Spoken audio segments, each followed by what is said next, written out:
Bueno, continuamos ahora con la segunda parte, en donde vamos a recordar de que el pensamiento de Marx se nutre de tres fuentes principales.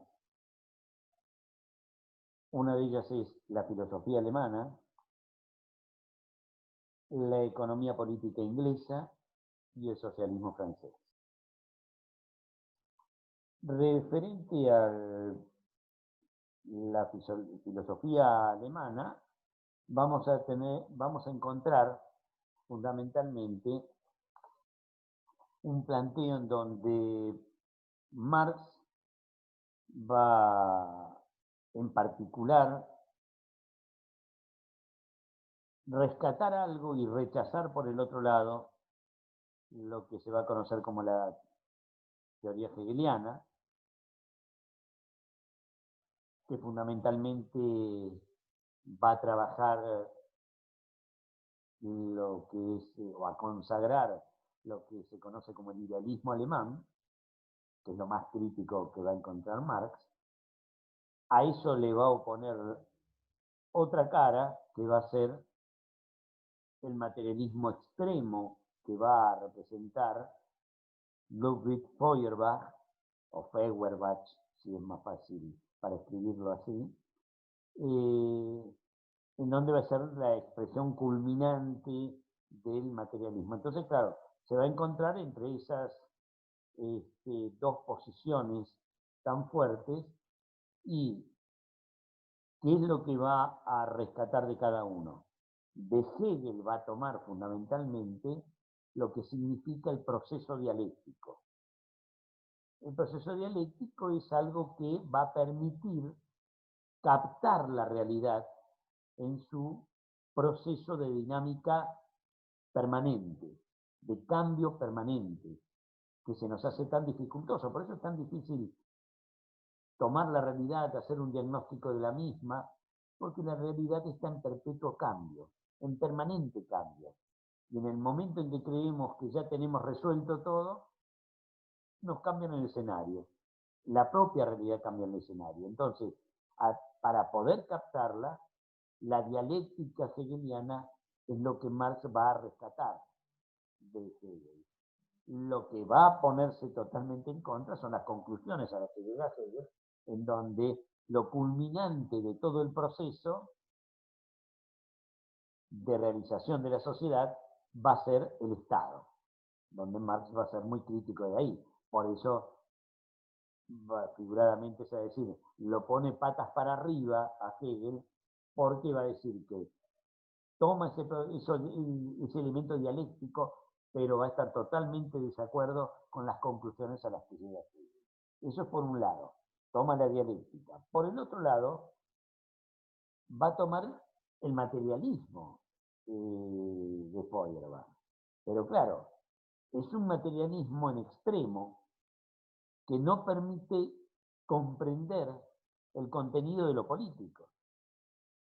Pero el mundo material es el mundo de la realidad, el mundo de las relaciones reales, relaciones de producción, relaciones sociales de trabajo, todas relaciones sociales. Entonces, ¿qué va a hacer? Va a captar la idea del materialismo dialéctico de estos dos autores, que representan dos esferas totalmente diferenciadas. Entonces, ¿qué pasa? Ya Marx, en el prólogo a lo que se conoce como la contribución a la crítica de la economía política, que él escribe para 1859, donde en ese prólogo explica su formación, donde narra o cuenta cómo pasó de sus primeros estudios jurídicos y filosóficos a lo de la economía política, y cómo a través de estas investigaciones había llegado a la conclusión de que tanto las condiciones jurídicas como las formas políticas no podían comprenderse por sí mismas, ni a partir de lo que ha dado en llamarse el desarrollo del espíritu humano, sino que por el contrario, radica la comprensión de estas relaciones en las condiciones materiales de la vida. Las relaciones materiales de la vida, que son las relaciones materiales de producción, de cómo uno recupera esa energía que gasta todos los días y que todos los días tiene que recuperar para insertarse de nuevo en el proceso productivo. Entonces, partiendo de la crítica, otro texto que tiene Marx, que es la crítica de la filosofía del derecho y del Estado de Hegel, que lleva a esta inversión que les había dicho anteriormente, de ponerlo patas para arriba a Hegel para llevar esas conclusiones a otro lado. O sea, invierte la relación tradicional entre la sociedad natural, o civil si quieren, y el Estado. Entonces Marx podemos decir, que va a trabajar sobre una consideración del Estado, para no decir una teoría o una hipótesis sobre el Estado, no, una consideración sobre el Estado estrechamente vinculada con la teoría general de la sociedad y la historia, que él extrae de sus estudios de economía política.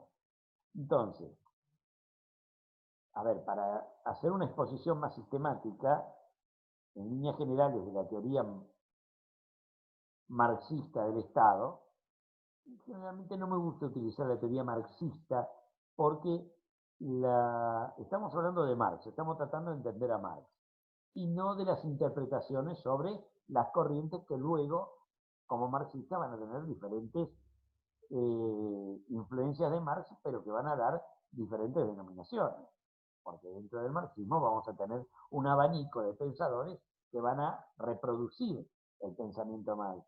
Van a tomar el pensamiento de Marx como base, pero después le van a dar una configuración coyuntural, circunstancial, pormenorizada a lo que les toca vivir. Por eso estamos hablando de Marx. Entonces, ¿qué es lo que va a hacer Marx? En principio, Marx va a hacer una crítica a todas las teorías precedentes y en particular a la teoría hegeliana del Estado.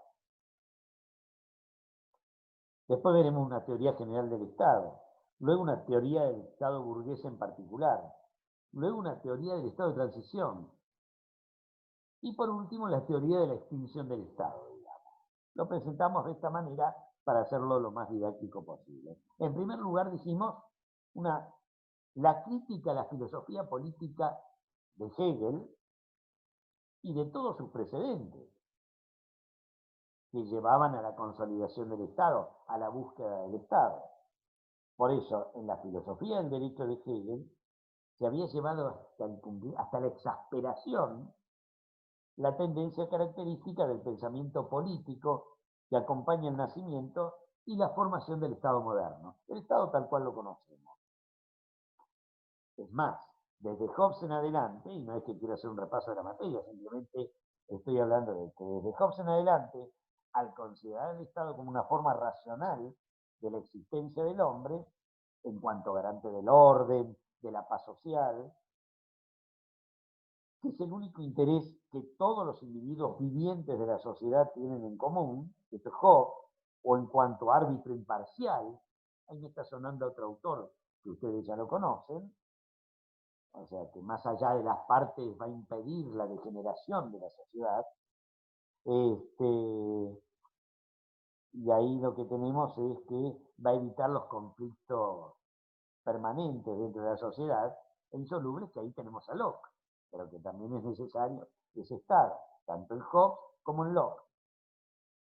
O en cuanto a expresión de la voluntad general, a través de la cual cada uno, renunciando a la libertad natural, en favor de todos, los otros adquieren otro tipo de libertad, que es la libertad civil o libertad moral, y es más libre que antes. Ese es Rousseau.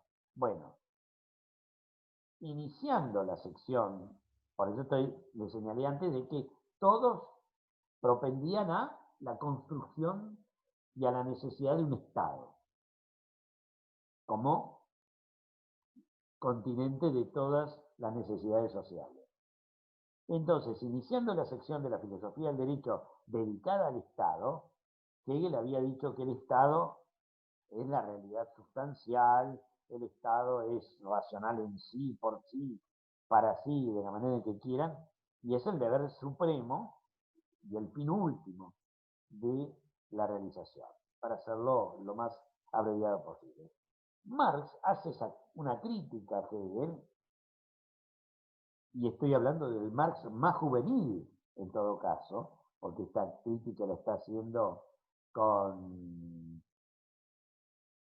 con los jóvenes hegelianos de la época, estamos hablando para 1830, ¿no? Ya Hegel había muerto, pero Marx está con esta corriente de los jóvenes hegelianos de izquierda, porque también va a haber una corriente de jóvenes hegelianos de derecha, y cada uno va a rescatar lo que más le conviene del pensamiento de Hegel, que es un pensamiento importante, no es para en ningún momento dejarlo en un lugar o en algún rincón de la biblioteca. Este, entonces, lo que le interesa a Marx, con el valor filosófico y metodológico que tiene el escrito, es el método especulativo de Hegel. Eso es lo que más va a tener en cuenta Marx. Y entonces Marx no solamente rechaza el método hegeliano, sino que los resultados a los que llega Hegel. Estoy insistiendo en esto para que se entienda cuál es la crítica. O sea, el método hegeliano, sino también los resultados que Hegel creyó poder deducir con este método. Por eso, es el planteo mismo de la filosofía del derecho hegeliano fundado sobre la prioridad del Estado, sobre la familia y la sociedad civil. Esas esferas que preceden históricamente al Estado. Marx llama a este procedimiento misticismo lógico, descalificándolo. Por eso Marx lo lleva al rechazo, invertir la relación entre sociedad civil y Estado, y de esta manera superar esa visión del propio Hegel. El segundo punto les había señalado el Estado como superestructura, que ya había hecho referencia en la primera parte. La inversión de la relación entre sociedad civil y Estado, realizada por Marx respecto de la filosofía política de Hegel, marca una ruptura con toda la tradición política moderna. Mientras este tiende a ver la sociedad preestatal, Estado de naturaleza, para hacer memoria, esa sociedad preestatal, una infraestructura real pero efímera, destinada a ser resuelta ¿en dónde? En la estructura propia del Estado. Entonces, el hombre solamente en esa estructura del Estado puede conducir a una vida racional y desaparecer totalmente, por una parte, una vez que se constituye el Estado. Desaparecer los conflictos o los problemas, porque el Estado intervendría para resolverlos. Marx considera al Estado entendido como el conjunto de las instituciones políticas en el que se concentra la máxima fuerza disponible e imponible en una determinada sociedad pura y simplemente como una superestructura respecto a la sociedad preestatal, que es el lugar donde se forman y se desarrollan las relaciones materiales de existencia. Y en cuanto a superestructura, está destinada a desaparecer una vez que se conforme la sociedad sin clases. Mientras que la filosofía de los escritores precedentes hasta Hegel procede siempre hacia un mayor perfeccionamiento del Estado, la filosofía de la historia de Marx procede inversamente proporcional hasta la extinción del Estado. En la ideología alemana, reitero este texto que había leído antes, que corresponde a 1845, 1846 en Marx, dice Marx que la vida material de los individuos, que en modo alguno depende de su simple voluntad, su modo de producción y la forma de intercambio que se condicionan mutuamente, constituyen la base real del Estado y se mantienen como tales en todas las fases en que siguen siendo necesarias la división del trabajo y la propiedad privada con absoluta independencia de la voluntad de los individuos. Y estas relaciones, lejos de ser creadas por el Estado, son por el contrario creador de ese mismo Estado, son las que le dan razón de existencia al Estado.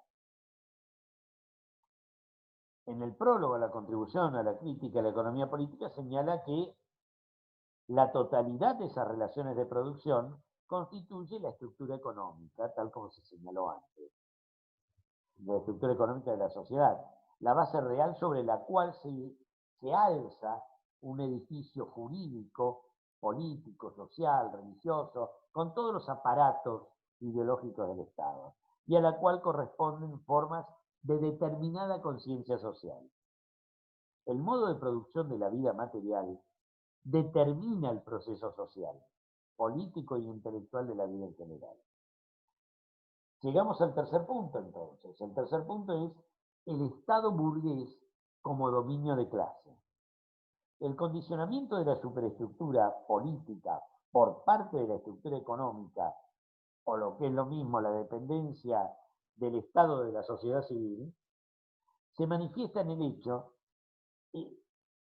de que esta es el lugar donde se forman las clases sociales y se muestran, se revelan los antagonismos.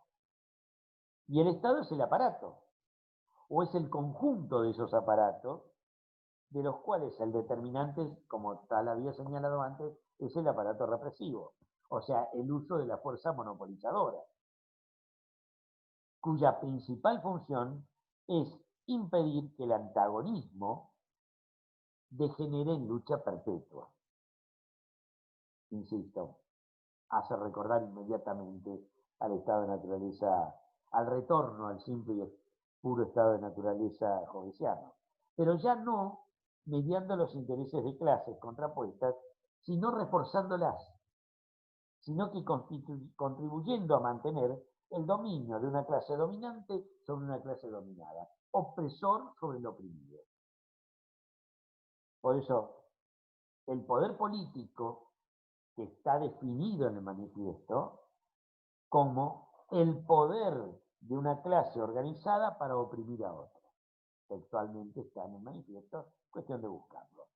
El cuarto, el estado de transición. El estado de transición, que esto ya es una proyección, es de la dependencia del Estado, de la sociedad civil, del poder político de la clase dominante. Marx da una confirmación precisa en la oportunidad de plantear el problema del Estado cuya clase dominante es la burguesía, al Estado cuya clase dominante sea el proletariado.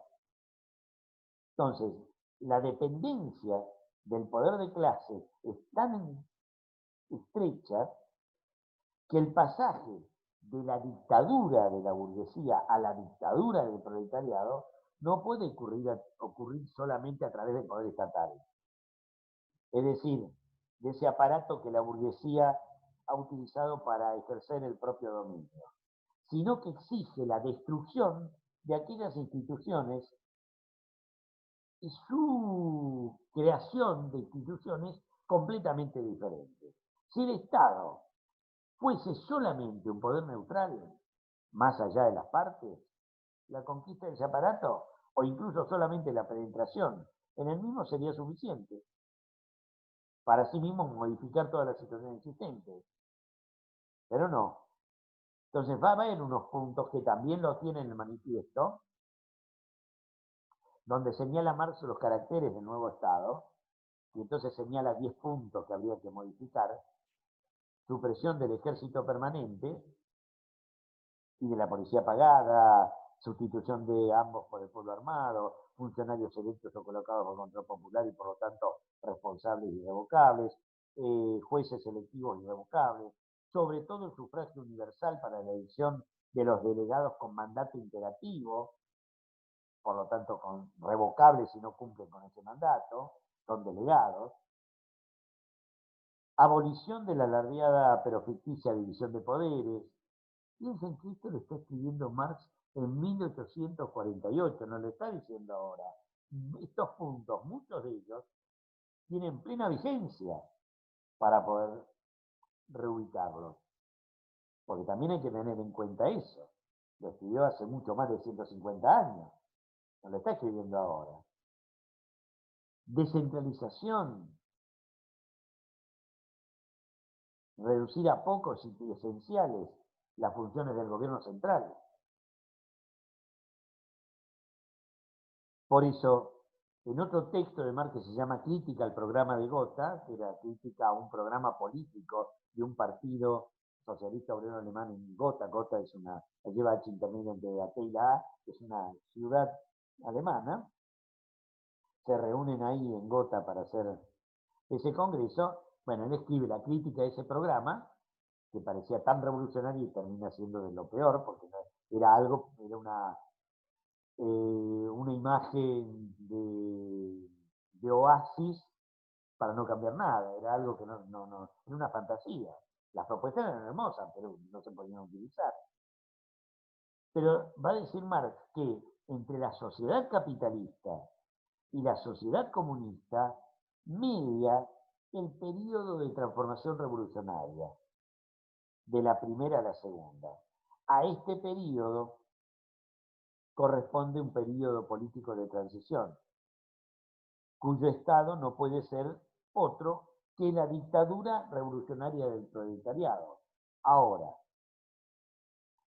con esto terminamos el punto 4. Queda el punto 5, extinción del Estado. Cambiaron las cosas, se dio vuelta a todo, ahora ya no están los patrones explotando a los obreros, pero ahora hay una dictadura del proletariado. A ver, es dictadura al fin. No importa que sea de los patrones, que sea del proletariado en el poder, que sea esto o lo otro. No, sigue siendo una dictadura al fin. En realidad no cambiaría nada. Por eso, el quinto punto es la extinción del Estado. ¿Y qué significado tiene eso? La dictadura del proletariado, en cuanto gran dictadura de las mayorías de los oprimidos, sobre una minoría de opresores, también está destinada a desaparecer. ¿Por qué? Porque todavía, y acá vamos a lo conceptual, es una forma de Estado. Cambió la dictadura de una minoría por una mayoría ahora, pero también sigue existiendo un Estado. Y el Estado es el lugar de administración de los asuntos de los dominantes, de los poderosos. Entonces, el objetivo es la eliminación del antagonismo de clase. Y eso tiene que tender a una gradual extinción, desaparición de ese instrumento de dominio de clase que es justamente el Estado. Porque las clases siguen existiendo. La dictadura nada más que ahora es del proletariado, no es la dictadura de los burgueses. Pero sigue existiendo clase. Entonces, si mediante la revolución el proletariado se convierte en clase dominante y en cuanto clase dominante suprime al mismo tiempo estas relaciones de producción basadas en la explotación y las condiciones para la existencia del antagonismo de clases y de las clases en general, por lo tanto, si promueve esto, promueve la anulación de su propia dominación como clase. Porque lo que desaparece es la existencia de las clases. ¿A partir de qué? La clase tiene su razón de existencia en función de qué? Que las clases tienen razón de existencia en función de la propiedad. Y como desaparece la propiedad de los medios de producción, desaparece la razón de existencia de las clases. Y si no hay clases, no hay necesidad de un Estado. Entonces,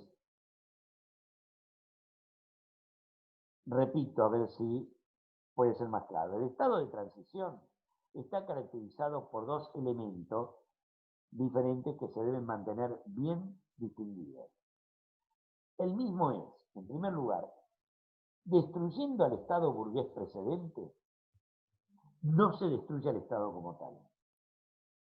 Tengamos en cuenta eso. Pero sin embargo, construyendo un nuevo Estado, coloca los fundamentos para una sociedad sin Estado. Esto que parece un poco confuso es el fundamento dialéctico de la relación. En la misma medida en que destruyo el modelo anterior, genero una nueva forma, también estoy generando una nueva forma de relación. Entonces, acá va a haber una discusión de Marx y Engels con otros pensamientos desde la izquierda, o de revolucionarios, o de la transformación de la sociedad capitalista, que sirven para distinguirlos de la teoría de Marx, que es la socialdemocracia por un lado y la anarquía por el otro, o el anarquismo por el otro. La socialdemocracia, ¿qué es lo que va a sostener? Que la tarea del movimiento obrero es conquistar al Estado burgués, desde el interior, y no quebrarlo, sino que ingresar en el Estado y desde adentro del Estado producir la transformación. La segunda postura sostiene que se puede destruir el Estado en cuanto tal, sin pasar a través del estado de transición. Manteniendo diferenciados los dos momentos dialécticamente universal de la supresión y de la superación, puede decirse que la supresión del Estado burgués no es la supresión del Estado, sino la condición de su superación. Y es por esta razón que el Estado burgués debe, en primer momento, ser suprimido, a diferencia de lo que sostienen los socialdemócratas para poder ser, en un segundo momento, y a diferencia de lo que sostienen los anarquistas, superarlo directamente. Bueno, con esto espero que alcance para una comprensión mínima, por lo menos, de Marx. Será hasta un próximo encuentro. Gracias a todos.